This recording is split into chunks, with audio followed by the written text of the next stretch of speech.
Srinath Reddy Mittapalli YouTube channel స్వాగతం. అందరికీ నమస్కారం. నేను మీ శ్రీనాథ్ రెడ్డి మిట్టపల్లి. వాళ్ళకి వచ్చి సెప్టెంబర్ 9, 2025 సంవత్సరం. ఇవాళ ముఖ్య అంశాల్లోకి వచ్చినట్లయితే కువైట్లో ముస్లిమేతర మతస్థుల కోసం ప్రార్థనా స్థలాల ఏర్పాటుపై కువైట్కి సంబంధించిన కేబినెట్ ఎదురుగా చర్చ నిర్వహించింది. దేశంలో మతపరమైనటువంటి కార్యక్రమాలు చట్టబద్ధమైనటువంటి పరిధిలోకి తీసుకురావడం, అలాగే మతపరమైన విలువలను ఏకీకృతం చేయడం, కువైట్ స్థానాన్ని అంతర్జాతీయ స్థానాన్ని బలోపేతం చేయడం, అంటే కువైట్ యొక్క పాత్రని అంతర్జాతీయ స్థాయిలో దాని యొక్క స్థానాన్ని బలోపేతం చేయడం అన్నమాట. సో ఆ విధంగా ఆలోచిస్తూ ఈ చర్చలు అయితే జరపడం జరిగింది. ఇది రెండవసారి చర్చ చేయడం. ఆల్రెడీ మొదటిసారి అయితే చర్చ జరిగింది. ఆ చర్చ యొక్క ఫలితాలను కూడా ఈ చర్చలో అయితే వాళ్ళు పరిగణలోకి తీసుకొని ప్రస్తావించడం జరిగింది. సో మొత్తం మీద ఈ చర్చ అయితే జరిగింది. అయితే దీనిపైన ఎలాంటి నిర్ణయాలు ఉంటాయి ఏమిటి అనేది గురించి ప్రస్తుతానికి అయితే తెలియదు, కానీ భవిష్యత్తులో దీనిపైన మంచి నిర్ణయాలు అయితే తీసుకోవడానికి అవకాశం ఉంది. ఎందుకంటే కువైట్ ప్రస్తుతానికి టూరిజం పరంగా కువైట్ని బాగా డెవలప్ చేయాలని చెప్పేసి ఆలోచిస్తుంది. దానికి అనుగుణంగా ఇప్పుడు కొన్ని కొత్త మార్పులు అయితే తీసుకొచ్చున్నారు, మనం అయితే చూస్తూ ఉన్నాం. సో ఇలాంటివి కూడా చేసినట్లయితే ఇంకా ఎక్కువగా డెవలప్మెంట్ అవ్వడానికి అయితే అవకాశాలు ఉంటాయి. సో అందుకోసమేమో బహుశా మిగతా గల్ఫ్ కంట్రీస్ పక్కన ఉన్నటువంటి దేశాల్లో కానీ చూసుకున్నట్లయితే ఇలాంటివి ఆల్రెడీ చేస్తున్నారు. అక్కడ ఆల్రెడీ ఇప్పుడు ఓమన్లో కావచ్చు, అలాగే ఖతార్లో కావచ్చు, లేదంటే మనకి దుబాయ్లో కావచ్చు, ఇలాంటి చోట్ల మనం చూసుకున్నట్లయితే ఆల్రెడీ ముస్లిమేతర మతస్థులు ఎవరైతే ఉంటారో అలాంటి వారి కోసం ప్రార్థనా స్థలాలను ఆల్రెడీ ఏర్పాటు చేస్తున్నారు. సో ఆ విధంగా కువైట్లో కూడా చేస్తే ఎలా ఉంటుంది దానిపైన చర్చలు అయితే జరిగాయి. మరి దీని యొక్క ఫలితాలు ఎలా ఉంటాయి, భవిష్యత్తులో ఎలాంటి నిర్ణయాలు తీసుకోబోతారు అనే దాని గురించి తెలియనుంది.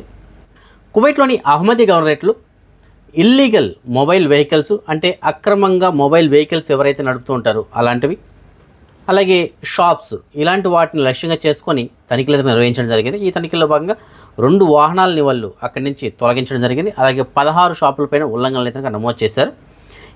ఇదిలో ఉండగా ఇదే అహ్మదీ గవర్నరేట్లో కువైట్కి సంబంధించిన మున్సిపాలిటీ వాళ్ళు తనిఖీలు అయితే నిర్వహించడం జరిగింది. ఈ తనిఖీల్లో సుమారుగా 47 ఉల్లంఘనలు అయితే నమోదు చేసినట్లు తెలియజేస్తున్నారు. అంటే మున్సిపల్ అధికారులు తనిఖీలు నిర్వహించారు. ఆ తనిఖీల్లో షాప్స్ కానీ మిగతా ఏవైతే ఉంటాయో అలాంటి చోట్ల వాళ్ళు సరైనటువంటి లైసెన్సులు లేకపోవడం, అలాగే ఆ డిస్ప్లే బోర్డులు కానీ ఇలాంటి వాటిల్లో కొన్ని ఉల్లంఘనలకు పాల్పడడంతో వారిపైన కూడా ఈ ఉల్లంఘనలు అయితే నమోదు చేసినట్లు తెలియజేస్తున్నారు. సో ఏదైనప్పటికీ కువైట్ వ్యాప్తంగా మనం కానీ చూసుకున్నట్లయితే ఒకవైపు జనరల్ ట్రాఫిక్ డిపార్ట్మెంట్ వాళ్ళు తనిఖీలు నిర్వహిస్తున్నారు, ఇంకొకవైపు భద్రతా అధికారులు అయితే తనిఖీలు నిర్వహించడం జరుగుతుంది. అలాగే ఇంకొకవైపు మున్సిపాలిటీ వాళ్ళు తనిఖీలు నిర్వహిస్తున్నారు. అలాగే ఇంకొక వైపు నుంచి ministry of commerce and industries వాళ్ళు తనిఖీలు నిర్వహించడం జరుగుతుంది. ఈ విధంగా ఎటు నుంచి చూసుకున్నా సరే తనిఖీలు అయితే చాలా ముమ్మరంగా కొనసాగుతున్నాయి. కాబట్టి ఎవరైనా ఉల్లంఘనదారులు ఉంటే మాత్రం కొద్దిగా జాగ్రత్తగా ఉండండి.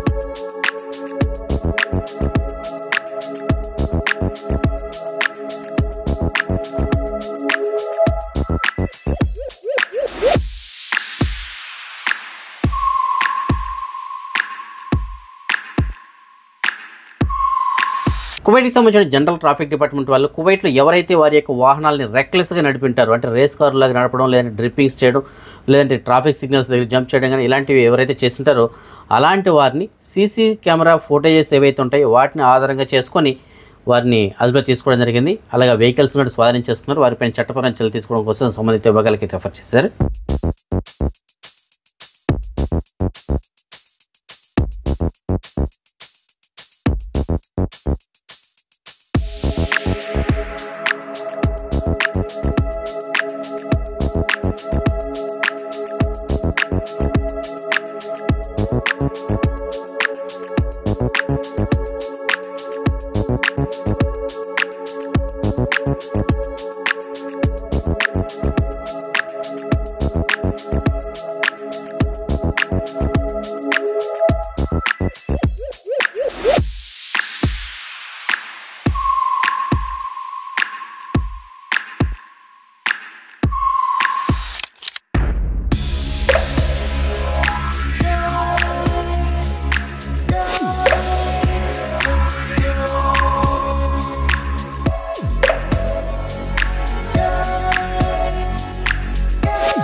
ఖతార్లోని దోహాలో హమాస్కు సంబంధించినటువంటి కీలకమైనటువంటి కొంతమంది నేతలు సమావేశమయ్యారు అనేటువంటి సమాచారంతో ఇజ్రాయెల్ వాళ్ళు సమావేశమైనటువంటి బిల్డింగ్ పైన బాంబు దాడి అయితే చేసింది, మిజైల్ దాడి చేసింది.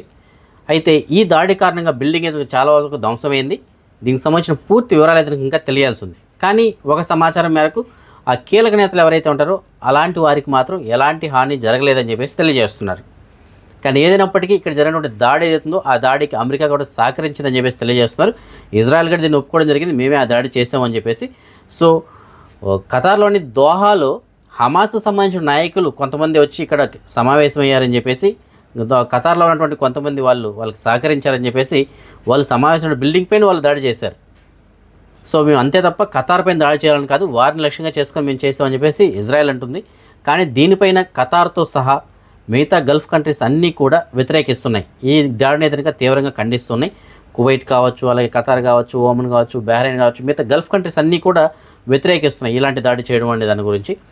సో ఏదైనప్పటికీ ఖతార్ మాత్రం దీనిపైన మేము తీవ్రంగా ఖండిస్తున్నాము, దీనిపైన తప్పనిసరి చర్యలు ఏదైనా తీసుకుంటామని చెప్పేసి అంటుంది. అయితే విమాన రాకపోకలకు మాత్రం ఎలాంటి అంతరాయంగానే కలగలేదు. యథావిధిగా వారి యొక్క విమాన సర్వీసులు అయితే కొనసాగుతూ ఉన్నాయి. సో ప్రయాణికుల యొక్క భద్రత లక్ష్యంగా చేసుకొని మేము విమాన సర్వీసులు అయితే నడుపుతున్నాము. సో వారికి ఎలాంటి ప్రాబ్లం లేదు, ఎలాంటి డిలే కానీ ఇలాంటి రద్దు చేయడం కానీ ఇలాంటి వేదనగా లేదు, యథావిధిగా కొనసాగుతుందని చెప్పేసి వాళ్ళు తెలియజేశారు. సో ఏదైనప్పటికీ ఈ దాడిని చాలా దేశాలు అయితే ఖండిస్తూ ఉన్నాయి. మరి దీని యొక్క పరిణామాలు ఎలా ఉంటాయి మరి చూడాలి.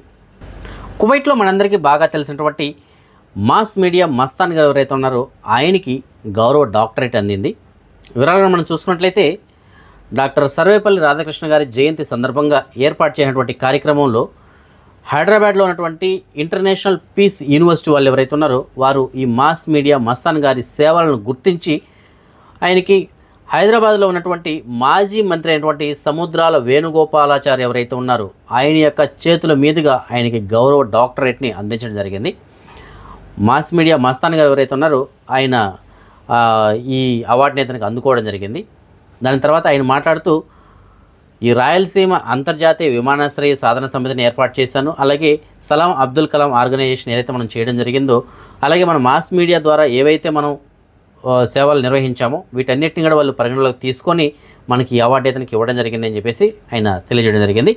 ఈ అవార్డు అందడానికి నా కృషి కన్నా నన్ను ఎంతగానో ప్రోత్సహించినటువంటి మన యొక్క అభిమానులు ఎవరైతే ఉన్నారో వారికే దక్కుతుందని చెప్పేసి ఆయన అన్నారు. సో ఏదైనప్పటికీ మనందరికీ బాగా తెలిసినటువంటి మాస్ మీడియా మస్తాన్ గారికి గౌరవ డాక్టరేట్ అందడం అంటే అది చాలా మంచి విషయం అది. సో ఆయనకి మన ఛానల్ తరపున కూడా శుభాకాంక్షలు తెలియజేద్దాం. ఇవాళ మన భారతదేశ ఉపరాష్ట్రపతి ఎన్నికల ఎన్నిక నిర్వహించడం జరిగింది.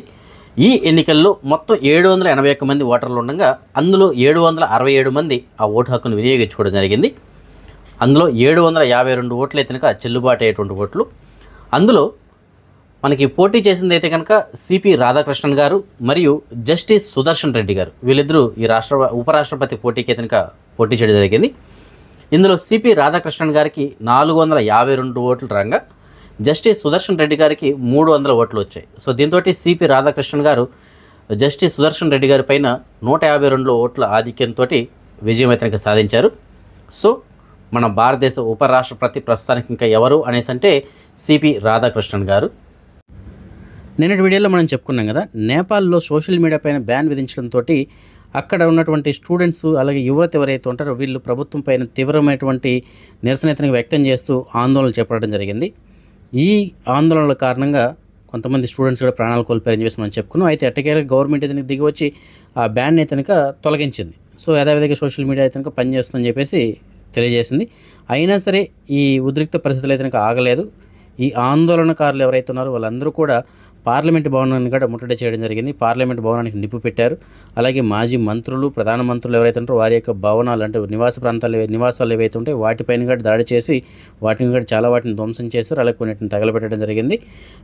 అలాగే సైనికాధ్యక్షులు ఎవరైతే ఉంటారో వీరి యొక్క ప్రోద్బలంతో పరిస్థితులు చేజారుతున్నాయని చెప్పేసి ప్రధానమంత్రిని రాజీనామా చేయమని చెప్పేసి సో ఆయన కూడా రాజీనామా చేయడం జరిగింది. ఇంకా చాలామంది మంత్రులు అయితే రాజీనామా చేశారు. సో దీంతో ప్రస్తుతానికి నేపాల్లో రాజకీయ సంక్షోభం అయితే నెలకొంది. మరి చూడాలి ఈ పరిస్థితులు ఎంతవరకు వెళ్తాయో. వాళ్ళు అక్కడ ఉన్నటువంటి వాళ్ళందరూ డిమాండ్ చేస్తున్నారంటే ఎవరైతే అవినీతి పరులు ఉంటారో వాళ్ళందరిపైన చర్యలు అయితే తీసుకోవాలి అని చెప్పేసి వాళ్ళు అయితే డిమాండ్ చేస్తున్నారు. సో ఒకసారి మీరు వీడియో అయితే గమనించవచ్చు ఏ విధంగా నిరసనలు వ్యక్తం చేస్తున్నారు. మన సబ్స్క్రైబర్ ఒకరు మనకి మెసేజ్ పెట్టారు.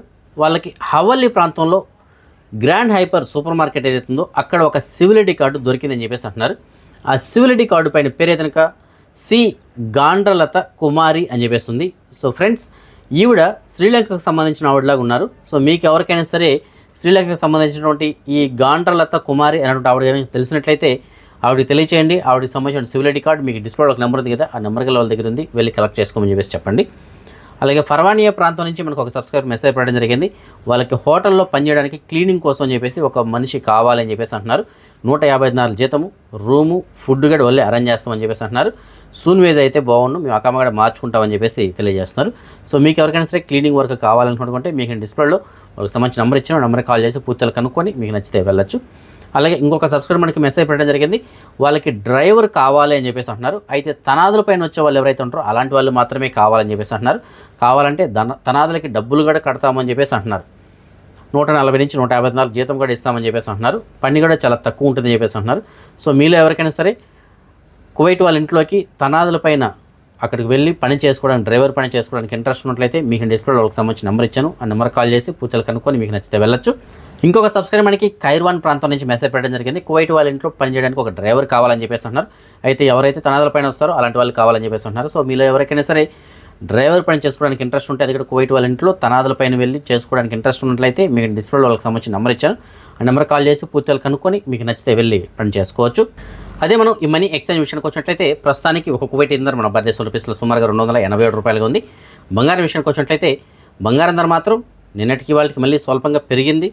మాలియాలో ఉన్న సూకల్ వత్తిలో ఉన్నటువంటి షాప్ నంబర్ 121లో ఉన్న ఎఫ్కే జ్యువెలర్స్ వాళ్ళు మనకు అందిన సమాచారం మేరకు 22 క్యారెట్ల బంగారం ప్రస్తుతానికి 1 గ్రామ్ ధర 33 దినార్ల 86 పిలుసు ఉంది. అదే 24 క్యారెట్ల బంగారం ఉన్న బిస్కెట్ల రూపంలో బంగారం ప్రస్తుతానికి 1 గ్రామ్ ధర 36 దినార్ల 81 పిలుసు ఉంది. సో ఈ ఫ్రెండ్స్ ప్రస్తుతానికి అప్డేట్స్. రేపు రాత్రి 9 గంటలకు వచ్చిన వీడియోలో మరిన్ని అప్డేట్స్ కలుసుకుందాం. అంతవరకు సెలవు. జై హింద్.